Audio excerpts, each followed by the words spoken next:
The U.S. Senate passes a bill that could give Congress the right to review and possibly reject an international nuclear agreement with Iran.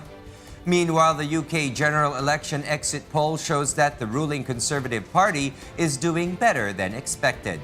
Kristine Domingo will tell us why.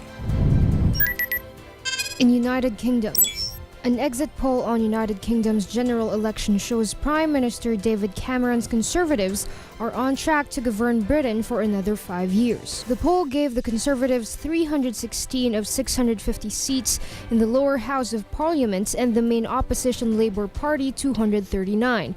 If accurate, that would be one of centre-left Labour's worst ever results. Such a result means Britain is likely to face a historic in-out European Union membership referendum in the next 2 years.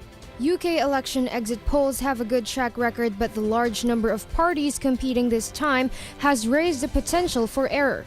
It will be well into Friday before final results are announced.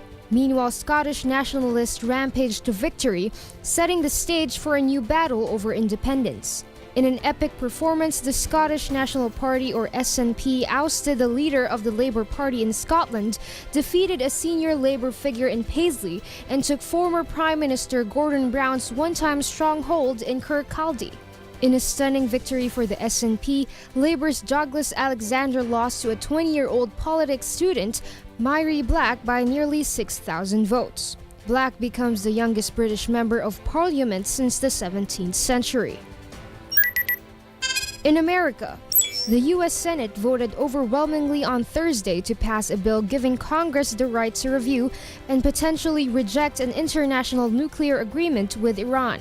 The 98-1 vote sent the measure to the House of Representatives, which is expected to consider it as soon as next week. The White House has said President Barack Obama would sign it into law if it also passes the House as expected. Republican House Speaker John Boehner issued a statement supporting the bill shortly after the Senate vote. Passage in the Senate came after months of intense discussion of how Congress could best have a voice in the ongoing negotiations between the United States and 5 other world powers with Iran over its nuclear program.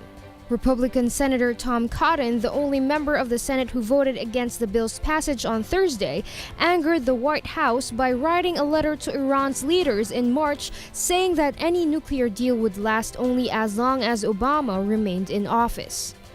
Kristine Domingo reporting for Y News.